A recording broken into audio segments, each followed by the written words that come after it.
And if we want an army of sheep led by a lion, will always defeat an army of lions if they are led by a sheep.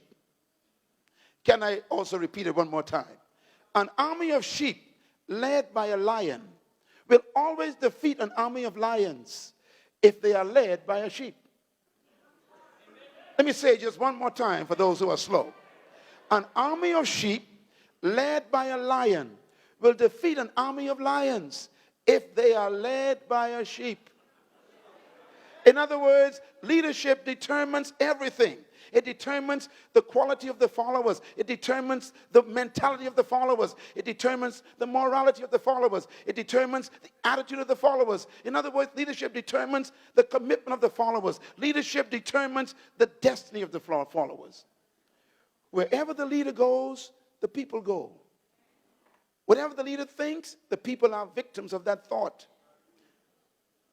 Matter of fact, the greatest statement about leadership was made by the one who we call the greatest leader that ever lived. And he referred to two animals I want to talk about for a minute.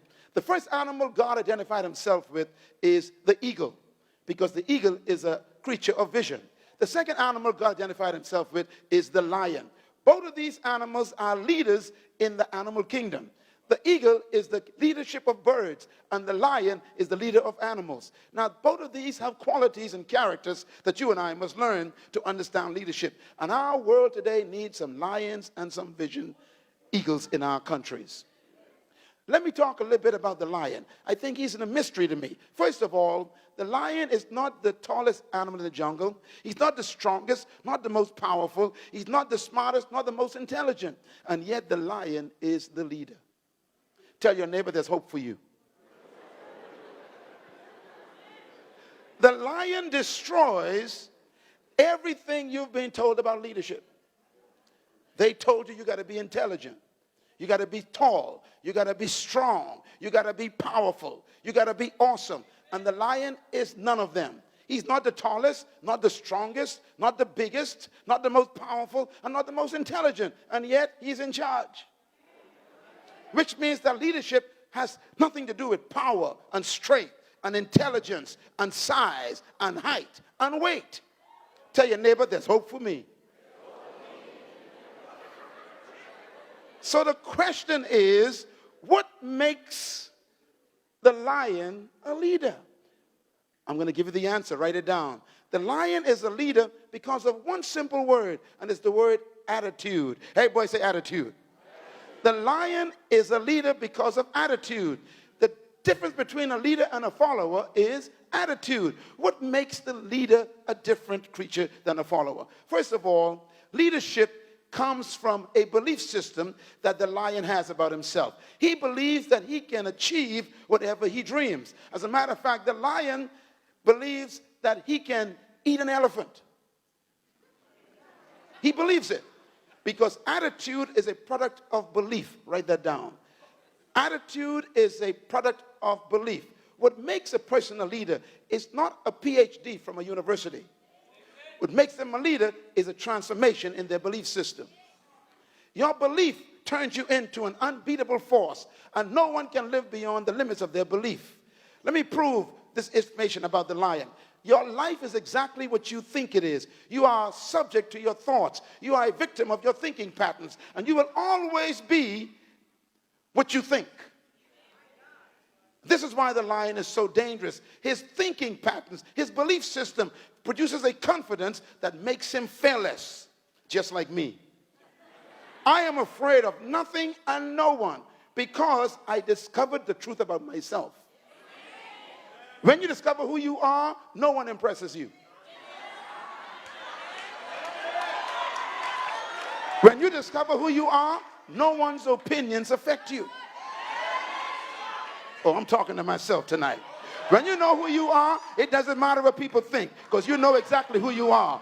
What you think about me means nothing to me, because I know who I am.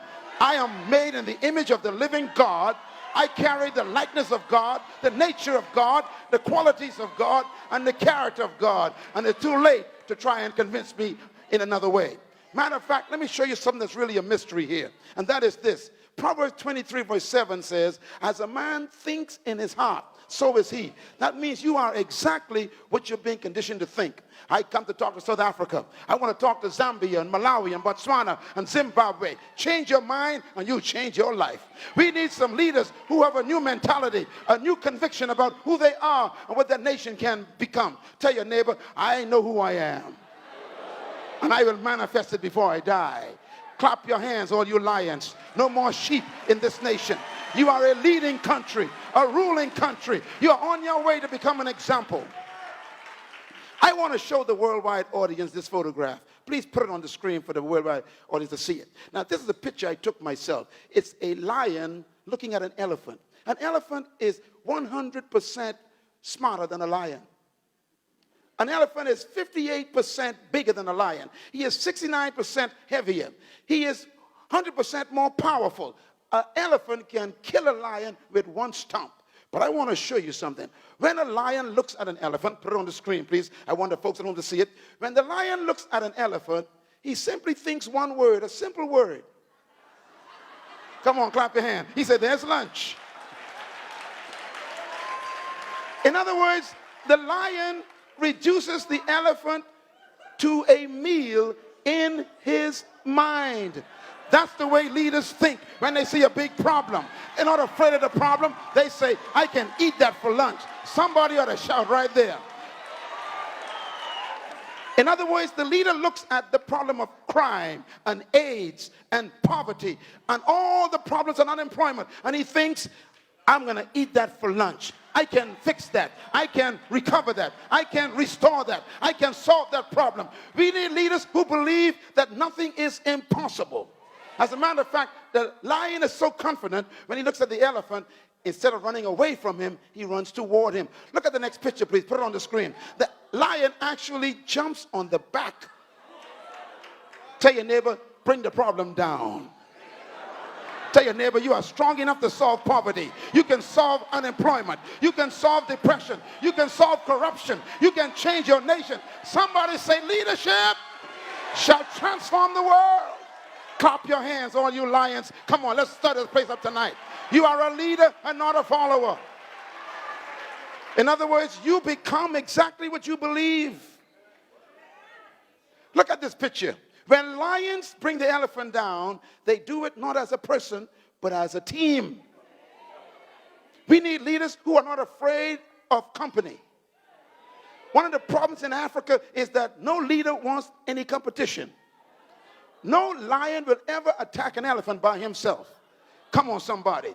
That's why we need leaders who are not afraid of other leaders who are successful. We need to learn how to work together. Teamwork is the key to success. We need leaders who don't kill their opposition, but encourage their opposition. We need people to work together, not apart. That's why Africa is struggling. We got leaders who compete with their own fellow leaders instead of working together. The secret to South Africa's problem is teamwork among leaders. Give God a hand for the churches working together and the government working together and the community working together in the name of Jesus Christ. Leadership, therefore, is a matter of the heart. True leadership is not a method. It's an attitude. True leadership comes from a belief system that you can do anything based on the true nature that God has put in you. You and I were created to be leaders and to dominate, but not to dominate people.